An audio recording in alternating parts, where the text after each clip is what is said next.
We have a lot to talk about today. Ladies and gentlemen, welcome back to the channel. Welcome back to the vlog. The 2020 MK5 Toyota Supra is, well, it's kind of sort of sold. It's actually broken right now. Naturally, we try to sell it and it breaks. It's off at makes and models, but it is sold. It's pending sold. The Ford GT, we got a deposit down on that, so it's being sold as well. The Focus RS has not been sold. We have not gotten a deposit down. It is not being sold, but it's going to be sold. The Aventador has not sold, and that's because we're not selling it, but we are unwrapping it. Yes, you saw the title. We're unwrapping it. I wasn't expecting it to be this windy today. It's also not very hot today. We need a lot of heat. We need a lot of sunshine. Obviously, we have like these weird wispy clouds. We are gonna unwrap the Aventador today, but it'd be great if the wind went away. I should have paid better attention to the weather forecast. Unfortunately, we got a lot of wind this afternoon, a lot of clouds later in the day. Direct sunshine, not until tomorrow. It's exponentially easier to unwrap a car in direct sunlight. The vinyl heats up, it peels right off. The inverse effect is you peel the vinyl off and it peels the paint off as well. Unexpected sequence. It is so loud! I haven't started for like 2 weeks ago. That is a proper FI exhaust. Oh, I love this car. I'm never selling the Aventador. We might sell the GT, we might sell the Supra. We're never selling the Aventador. The tentative plan is to leave the Aventador outside for a couple hours, let it bake under the Utah sun, heat up that vinyl so we can peel it off. The problem, there's no Utah sun. I am less than optimistic. My optimism level is very, very low. We're just gonna leave the car out for 2 hours, see what happens. I don't think we're gonna unwrap it unless, yeah. I don't know how to really say this. We got bad news. The sun is, the weather just is not cooperating, so next video, maybe? I don't know. Unfortunately, we're not going to be able to unwrap the Aventador today given the weather circumstances, but with the new news that yes, my Ford GT and my Toyota Supra are currently under contract, it's time to formally announce that yes, I am buying a hypercar. Now, before we get ahead of ourselves, cash has not traded hands on either cars. Both deals could fall through. One deal could materialize, the other might not. I have deposits down on both cars, but it's not a done deal until it's a done deal. But effectively, it is a done deal, and so the search has begun. There's about 10 to 13 supercars and hypercars that I'm looking at. Murcielago Super Veloce, that's more like a supercar, whereas like a Bugatti Chiron, this is a proper hypercar. I am not looking at a Bugatti Chiron because I cannot afford it. These are like $3 to $5 million, completely out of the realm of possibility for me, but the predecessor to the Chiron, the Veyron, that is right around $1 million, and that is a proper hypercar. So there's all sorts of cars that I'm looking at. I want to sit down, I want to discuss each car that I'm considering. I'd love to get your guys' opinions. The LaFerrari is not a consideration, just like the Chiron. I know, I'm dumb. I realize this scene's transition. I cranked my neck really hard right there. The LaFerrari is not in the budget, but an F12 TDF, a 599 GTO, the new SF90 Stradale, all three of those cars are considerations. What about a second gen Ford GT? These cars are trading for right around $1 million. Is a Ford GT $1 million car? I don't know, it's a cool car, don't get me wrong. It's a cool car, it's a consideration. What do you guys think? Okay, so I truly am unsure of which car I'm gonna buy. I've taken a list of about 50 cars, I've narrowed it down to the final 11, and I really do value your guys' opinions because each car has some pros, each car has some cons, obviously each car has a budget as well. I have a budget. There's a lot of cars that I can't afford, like a Veneno Roadster, which I wish that I was considering, but I'm obviously not. So I've gone through my archives, I've gone through my external hard drives, I've found 11 individual clips of the 11 individual cars that I'm considering. These are the final 11. Someday, one day, Porsche Carrera GT has to be added to the collection.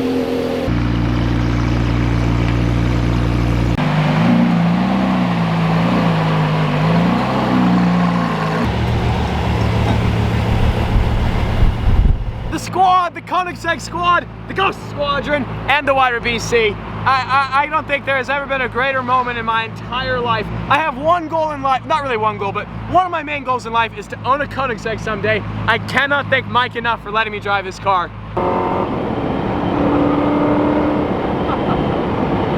I need a Venom GT. This is the sickest car in the world. It's a 6-speed manual transmission that can do 270 miles an hour. Yo, that thing looks so good. Are you kidding me? If there's any Ford executives watching today's video, why? Hold on, boys. jeez! If you have a Tesla, I suggest selling it and getting a 918 Spider.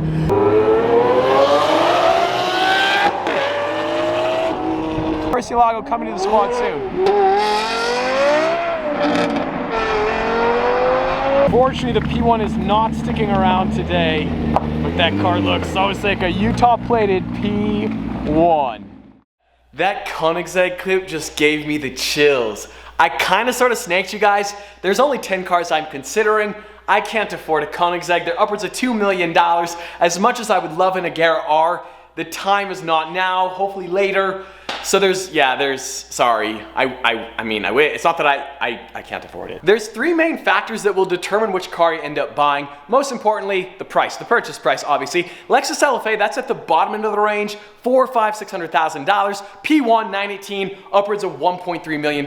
That spread is almost $1 million between the bottom end car and the top end car. So I have a lot more financial flexibility if I buy a car like an LFA. If I break the bank, if I buy a 918 Spider, I'm financially strapped for a long time. Like, there's not gonna be a lot of other exciting things going on in my life. So the number one factor, obviously, is purchase price.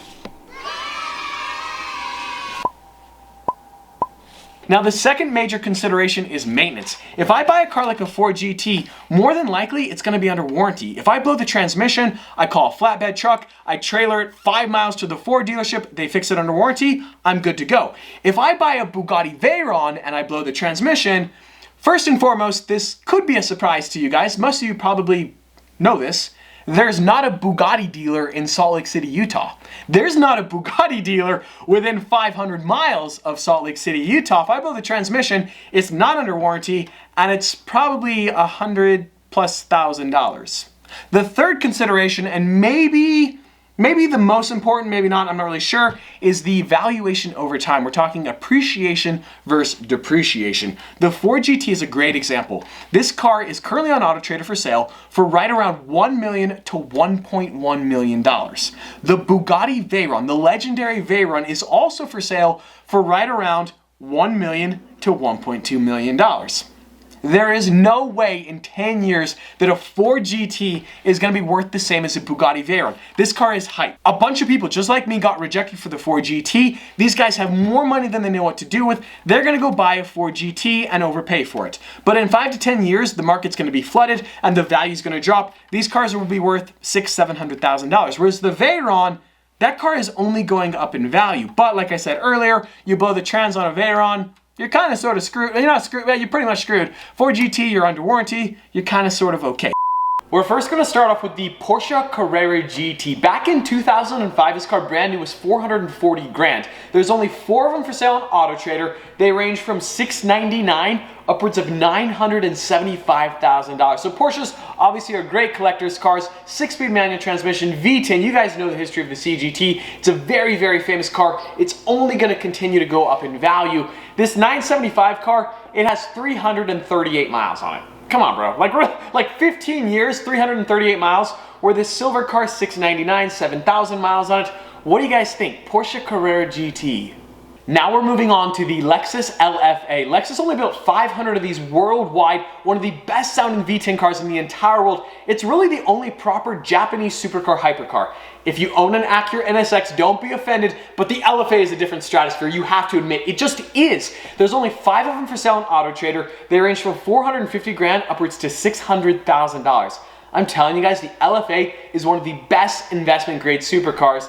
It's gonna be worth $1 million someday. It's just hard to determine when. What do you guys think? Should I buy an LFA? Moving on to the Aventador SVJ. Look at this blue Cephas one, $613,000. But if we scroll down this yellow one, 350 miles on it, $499. The problem with the SVJ, they built way too many of them. 900 coupes, 800 roadsters. This car is only gonna drop in value. Give it 5 years, you'll find them for sub $300,000. But then I see this green one right here and I think to myself, maybe I don't care. Look at that thing. Are you kidding me? Moving on to one of my all-time favorite cars, the Mercy SV. Lamborghini only built 186 of these. They were gonna build 350 of them. The economic collapse of 2008, they canceled production to start Aventador production. Now to put it into perspective, the Aventador SV, they built 1,100. The SVJ 1,700. The Mercy SV, 186. Now this car is the only one for sale on AutoTrader. Contact dealer for price. I reached out to Pagani Beverly Hills, $599,000 for the Mercy SV.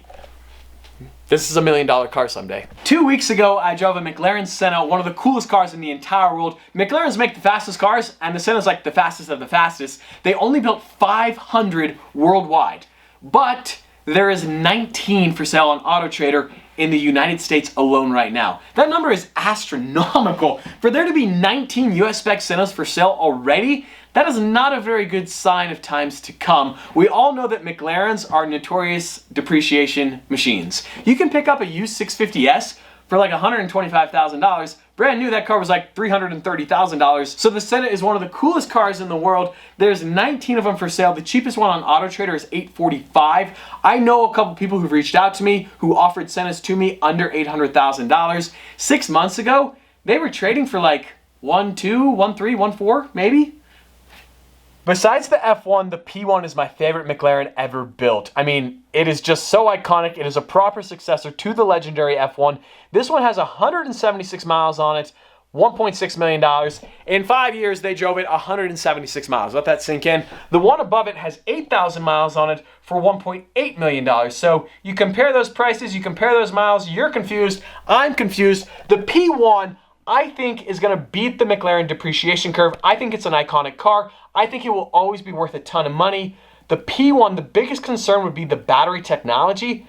What happens when you have to replace that? We're back in Porsche world with the 918 Spyder. They only built 918 of these. It's the fastest production car, 0 to 60 miles per hour. It still holds that record 5 years after production. We have this white one for $1.8 million. It only has 70 miles on it. Like, come on, bro.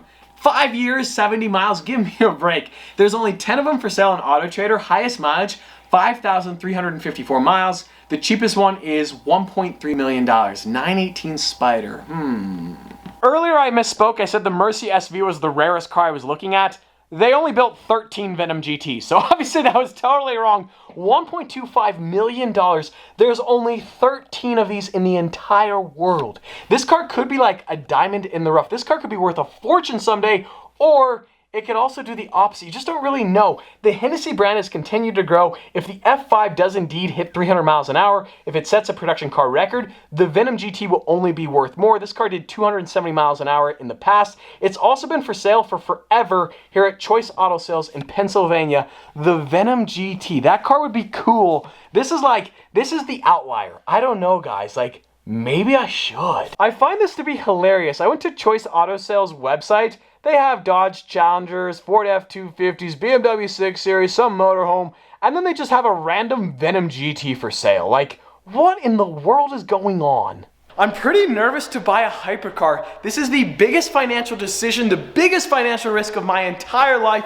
I could hit the lottery, I could also sink and never recover from it. Okay, that was kind of sort of crazy. It's true though, like if I buy one of these cars and I blow up the transmission or I crash it, I put it into a wall, like it's kind of sort of scary when you think about it. Let me know, what car do you guys think I should get in the comments below, but as always, I hope you guys enjoyed today's video. If you did, like squad, be sure to smash that like button, but just like that, this vlog is over, and I'm out.